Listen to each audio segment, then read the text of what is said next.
Peace, something we are all seeking and yearning for.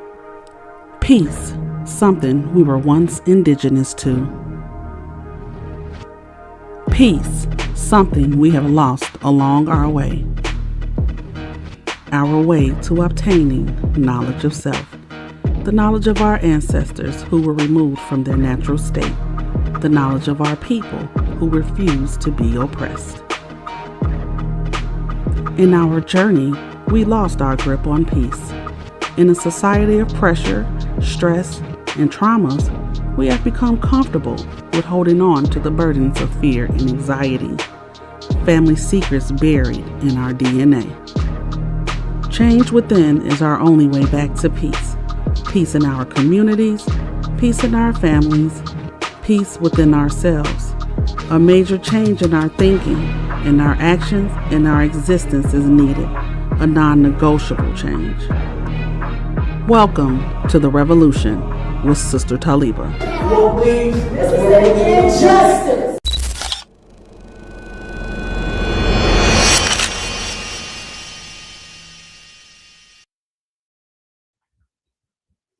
Peace. Assalamu alaikum. May peace be upon everyone that is tuning in. It has been a long time. It's been a few months since I've graced the airwaves with my thoughts and my opinions. But I'm back like I never left, and I'm excited about it. I hope all is well with everyone. And I'm just looking forward to getting back in the groove of coming on consistently and being led to share different aspects of myself, especially in regards to my profession. So I'm back, y'all, and I'm here. I got a positive attitude. Everything that I do on my platform, on my social media, may it be for the greater good. I mean, so I am ready to provide education regarding pertinent information and resources that I know will be a benefit to those that need it. If you are new to who I am, if you are new to my presence, my name is Allison Montgomery Littlejohn, and I am affectionately known by my Muslim name, Taliba Binta. I am a practicing social worker in the community of Flint and Genesee County, Michigan. And I am just so ready to get down to business and to get started on focusing on today's topic, which is the ongoing housing crisis that we're experiencing both in Flint and abroad. So let me pull up. There we go. Got my presentation. For those of you that do not know I love doing PowerPoints, and that's how I like to present the information that I have or whatever topic that I want to talk about. So, for those of you that are unaware, that are living under a rock or may not be affected by it because you are well off and blessed, right? But Flint and really the nation, I would say, definitely the state of Michigan, and I want to say nationally, we are going through a housing crisis. And there are many issues that contribute to the aspects of a housing crisis. The main one, of course, is affordability or the lack thereof. Rent has increased dramatically in Flint, in a community where the median household income is a little bit over $37,000. And when I say the rent has increased dramatically, from what I have seen professionally, is 2 times what it used to be, maybe even 3 times. I know now when you apply for housing, you typically have to make 3 times what the rent is. And it's really ridiculous. And it's scary also. Um, Speaking from a social worker perspective, it's overwhelming because honestly, there are very little resources that can help people pay their rent. And I think even for me saying that, I have a strong belief. It's a spiritual belief. I know that there is no such thing as lack. I don't believe in lack. Poverty, in my opinion, is a man made situation. God, if you believe in God, for me, God is abundant. So it bothers me to say that there are no resources. It bothers me to hear that there's lack of funding, no funding, because I just simply don't believe in that. And then even beyond coming from a spiritual perspective, when I hear the government saying this or making cuts and um decreasing budgets, etc., I don't believe that. I think that's foul. In a sense. Um because from what we have seen in this life, that this government will come up with money when it wants to. For example, for wars. But in regards to taking care of its people, its citizens, then there's a budget. There are budget cuts, etc. So spiritually, on a soul level, I do not believe in lack. I know better than this. But anyways, so again, Flint is undergoing a housing crisis where it is really putting a lot of people in jeopardy of being homeless, including our seniors who are retired, who have worked X amount of years, who have purchased their homes, who have saved and are supposed to be living a life of relaxation, a life of peace, a life where they are not worried because they put in the work to be able to sit back in their older age. And in these last few months, I have encountered a lot of seniors who are struggling to just pay their consumer energy bill. And it is like just mind boggling. So, the lack of affordability leads to homelessness and displacement of residents. Shelters are full to capacity. Families are now transitioning to living in their vehicles, motels, and even on the street. I've encountered one family, one maybe two families in recent months that were literally facing the street because from their perspective they didn't have anyone else to fall back on. So they lack family support, friend support, community support, anyone that could take them in. Families living in their vehicles, you know, this type of living is actually becoming more popular in my opinion. Um, technically though, technically, children cannot sleep in vehicles. That is considered child abuse and neglect. And I've had to make those phone calls to Child Protective Services when I have a client that is in that situation. As a mandated reporter, you have to um, inform CPS of what's going on with a child that is in danger, right?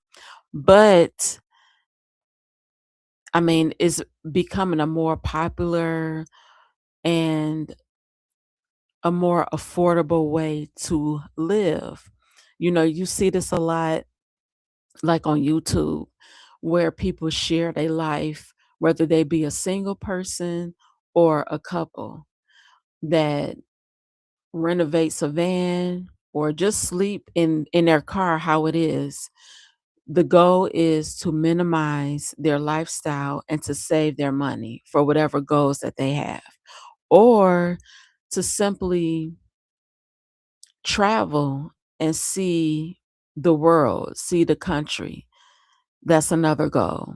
So it's different. It's different for me because I actually enjoy watching those videos, and I would actually like to experience traveling with my family, going from state to state, community to community, and seeing, you know, nature, seeing everything that's out there. But then on the flip side, um, it can be a harsh reality for those that lack stability in their life.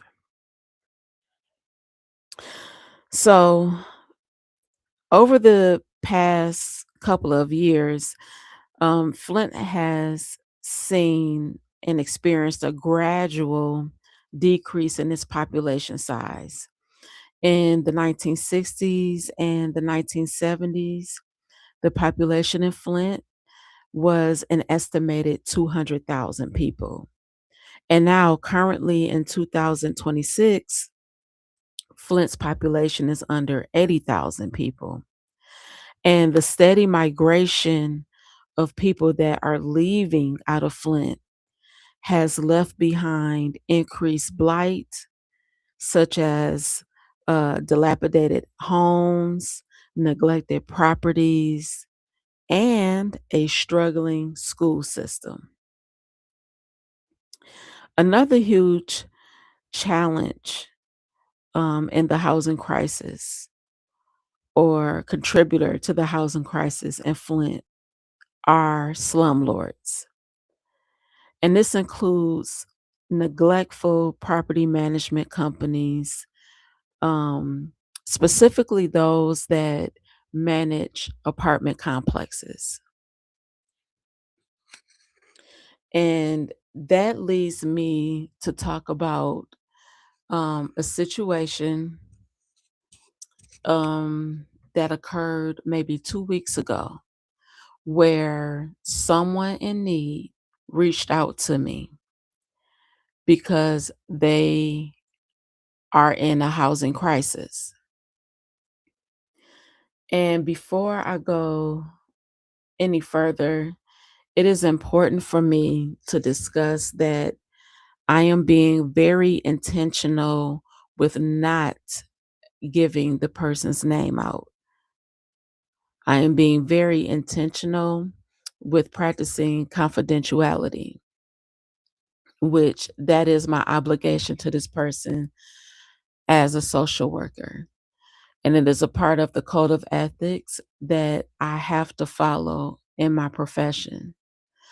So when I share this story, I will not be sharing any identifying factors that could possibly give a clue as to who this person is. I definitely won't share their name.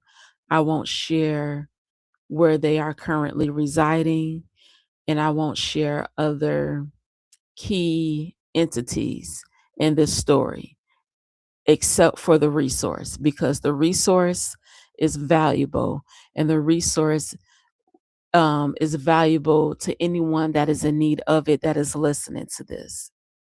So, again, 2 weeks ago, I received a phone call from someone that resides in a housing complex, and they were being forced to move out by an early date.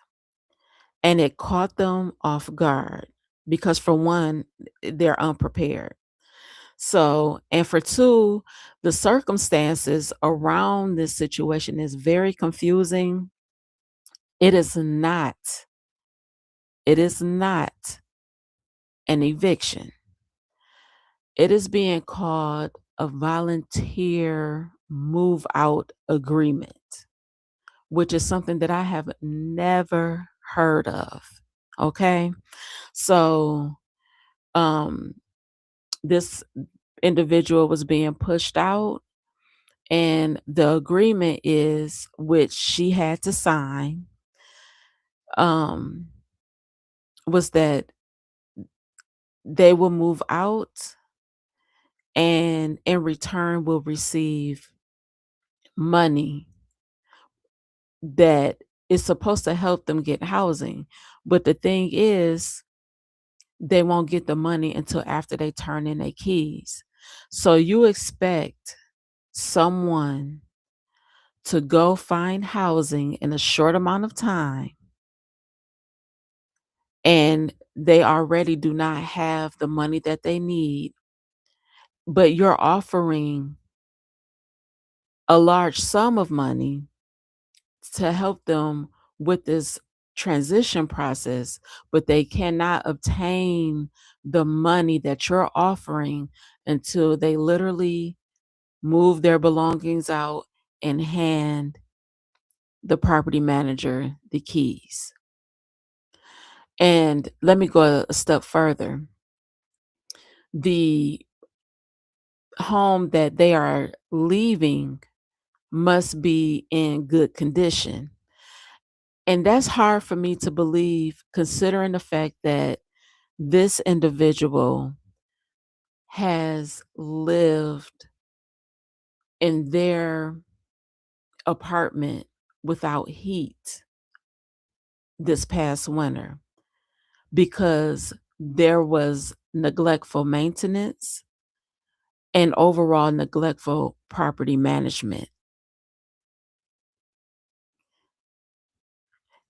In addition to this, there are also unaddressed repairs in the home that have yet to be attended to.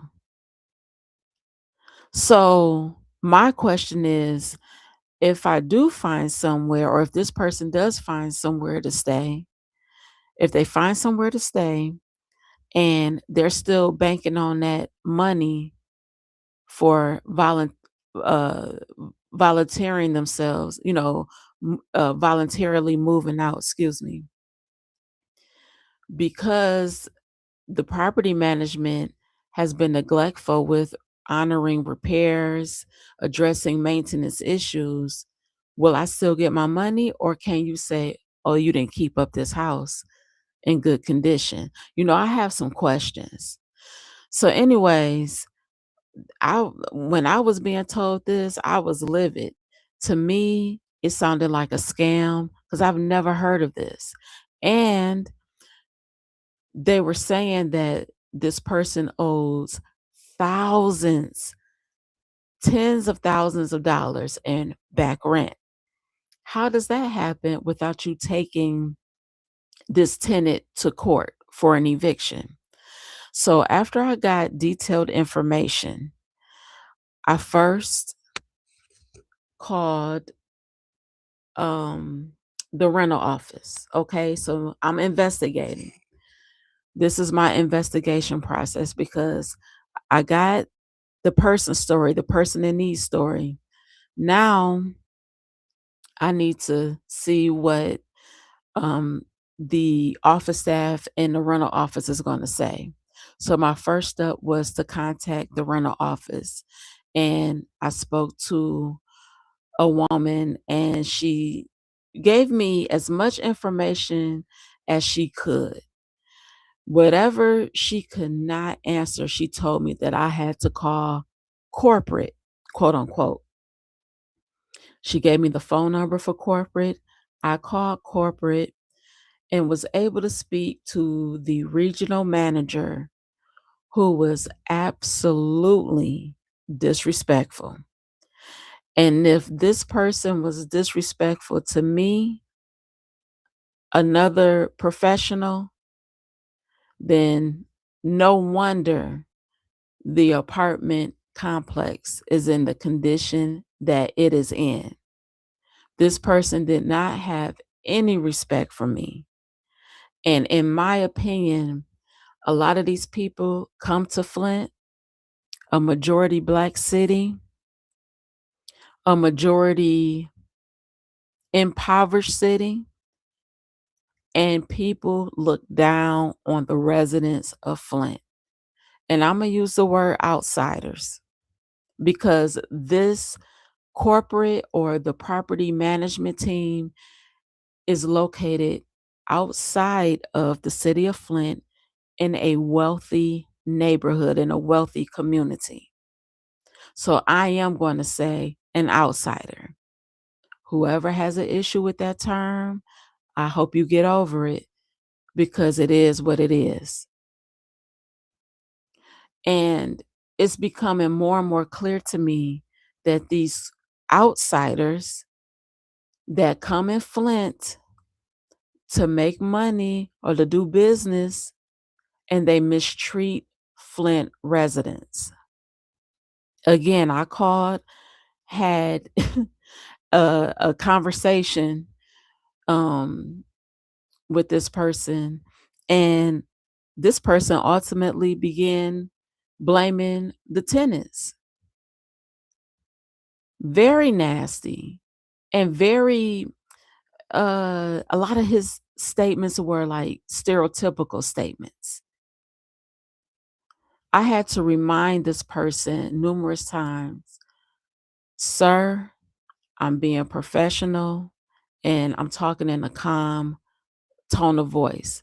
I have no idea why you are getting loud with me, why you are yelling at me and being rude. It will only check him for a couple of seconds and then he will fly off the handle again. Because how dare I, or who am I, to call him and advocate for this person in need that allegedly owes X amount of dollars in back rent. So, anyways, let me move forward. Anyways, I started asking very specific questions. Why wasn't the tenant taken to court once they began to fall behind in rent? And the answer that was given to me was that they are unable to evict anyone when they do not have a certificate of compliance with the city. A light bulb went off in my head because I was just at city council on April 22nd of this year and April 27th, hooping and hollering respectfully about ordinance 200304.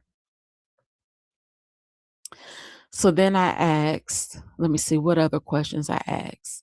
So I said, well, sir, who is responsible for the upkeep of the housing complex? Who is responsible for making sure that the housing complex has adequate maintenance? He admitted to me that it was on them. Technically was the word that he used. Technically us. And then proceeded to tell me that corporate or their property management, who they are, I'm trying not to say their name, will be leaving the apartment complex. They will no longer manage the apartment complex in the next 30 days. And that there are new owners coming in. And he did give me the name of the new owners who also reside. Well, I shouldn't say reside, but they are located in another wealthy community in Michigan. And yes, I did call them and left a very detailed voice message, and I have yet to receive a return phone call back.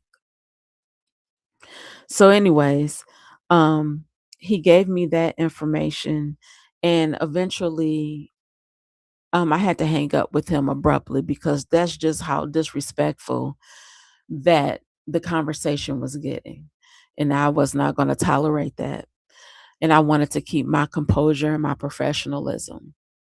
So after I hung up with corporate or the property management company, I called the person in need and I did a conference call with the rental office.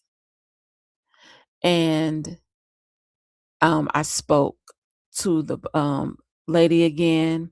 And another thing that I was told by corporate, and excuse me for jumping all over because it just hit me, but I did ask the question, could the person that I am helping, can they withdraw their signature from that volunteer move out agreement? Can they take it back because they really didn't know what they were signing? Excuse me. And he told me, yeah, they can take it back. But they're in jeopardy of the new owners taking them to court and getting that back rent. And let me just pause and say this, and forgive me for jumping all over, but this apartment complex is a part of HUD, so it's subsidized. And when you deal with subsidies, a tenant that owes subsidies where they are currently staying cannot be approved for housing at another subsidized apartment complex. So that's another barrier to the tenant getting appropriate, adequate, healthy, and safe housing, because those subsidies are going to pop up when they run their name and their social security number. So I had addressed that with him.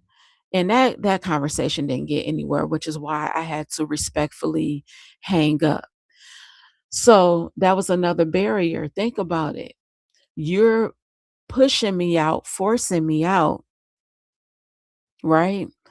And you're alleging that I owe tens of thousands of dollars in back rent, and you expect me to go somewhere else. Of course, I'm going to go to somewhere that is subsidized. And how can I get approved for housing? I'm stuck. My back is against the wall now. Now I got to be out by a date because I signed this form, and I'm bumping my head because I can't get into another low income housing complex because it's showing that I owe a ridiculous amount for you in a housing complex where my repairs are not being addressed. I had to heat my house up with my stove for months to the point that I needed my stove fixed because I burnt out the heating unit, whatever that's called. This is a true story. This is going on right now as I'm speaking. And this person in need is not the only one in this housing complex that is going through this. So, anyways, I did the conference call with the office staff, and they were blown away by what I was telling them. They didn't know that a tenant could take their signature back, that they could say, I changed my mind. I don't want to move out by this date. They didn't know any of that. And they had to get confirmation from corporate that I had just hung up from. And so I got a little nervous after that conversation.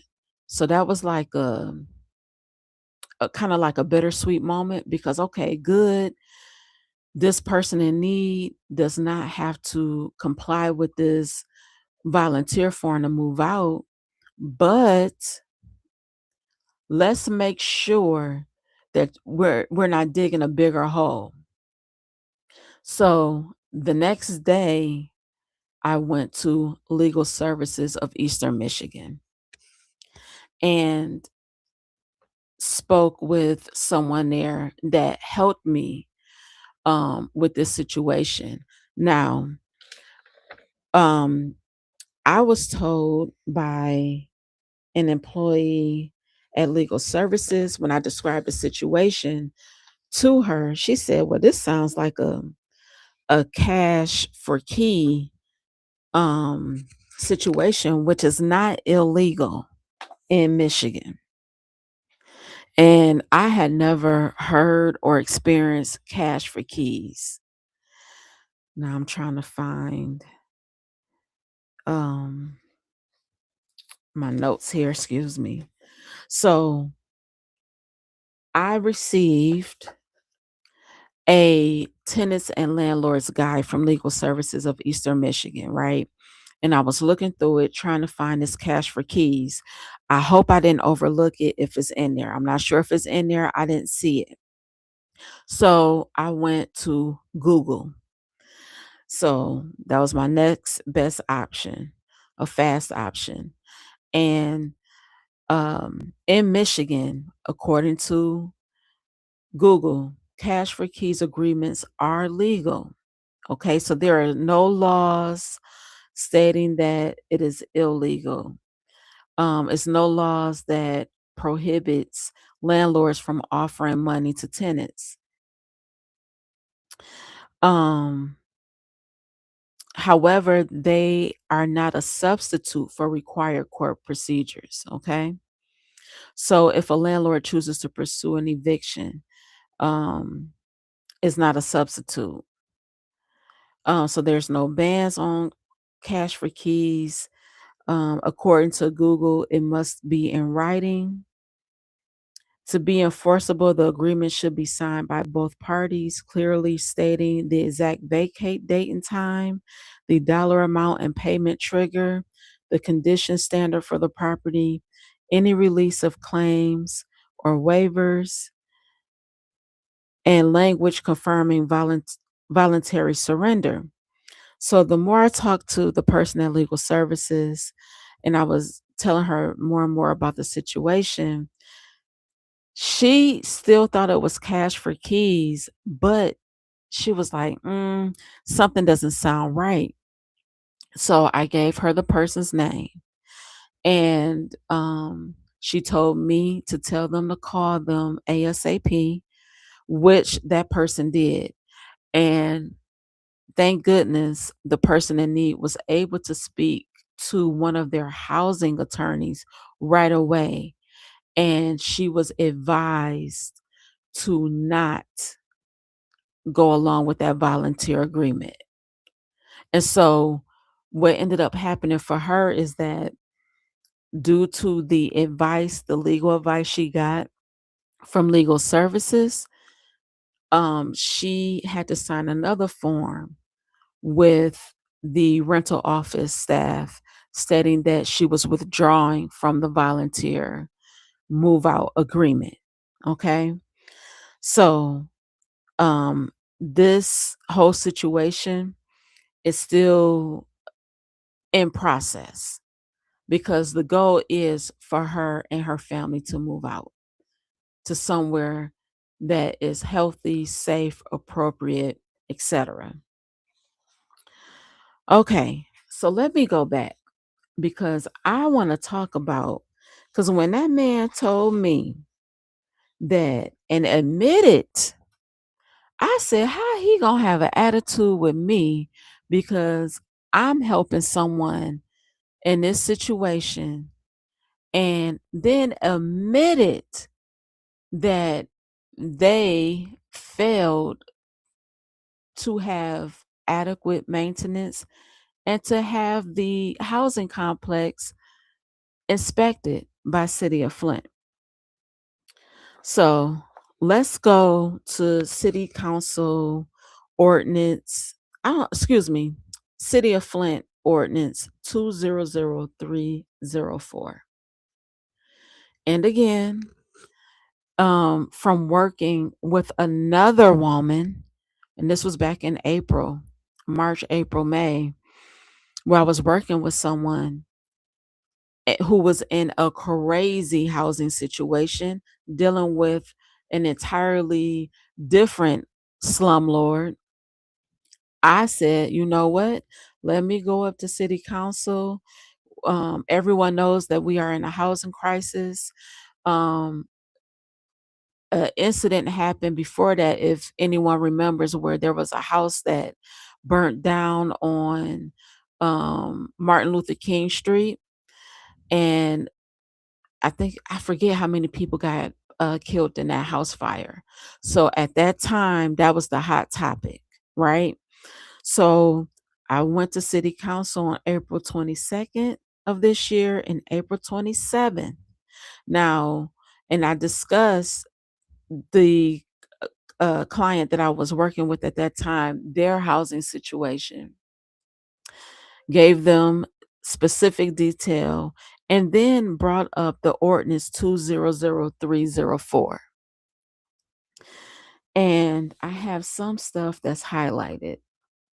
And so the main thing was I wanted to highlight that a landlord that was not up to date with its inspections, that did not have a certificate of compliance, right there on the screen highlighted, the owner of a rental dwelling must acquire and maintain a valid certificate of compliance for a rental dwelling in order to be entitled to collect rents and or evict tenants for non-payment of rent. Okay. There are other key factors in this ordinance that is important to go over, and I'm going to try to go over them quickly. Please be patient with me, and I'm going to try to multitask by putting this stuff up on the screen, making sure that you can see what I'm reading.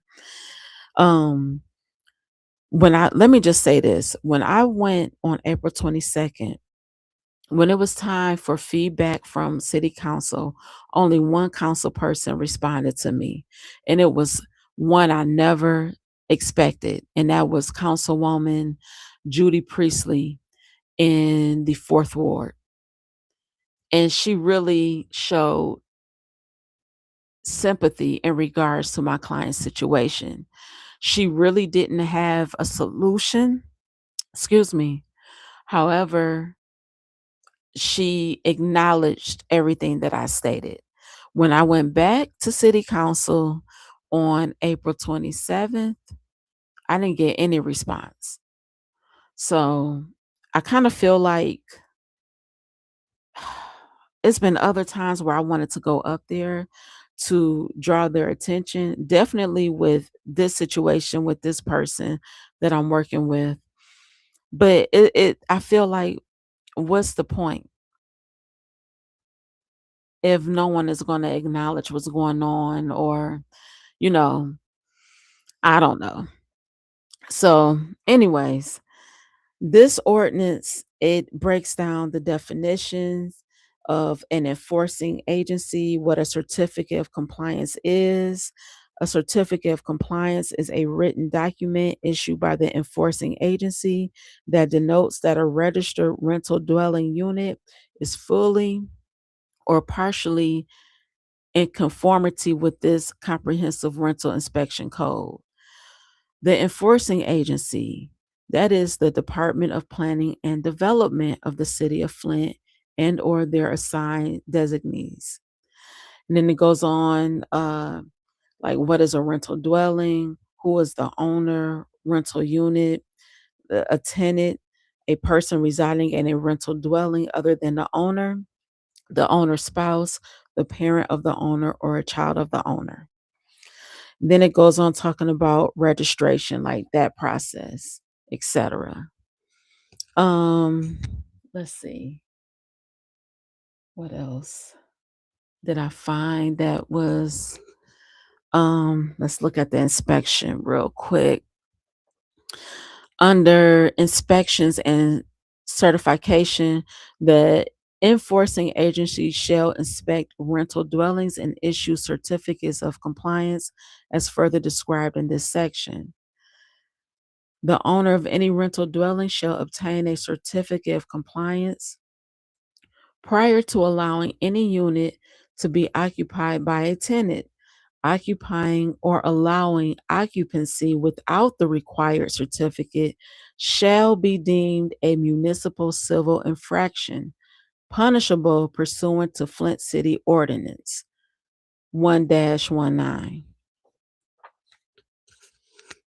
And if anyone would like a copy, anyone in Flint that is a renter, if you would like a copy of this ordinance, please go to the Department of Planning and Development, which is located in the back of City Hall. You will have to get to them through the dome, where the dome is. Or if you would like for me to email you a copy, I have absolutely no problems with doing that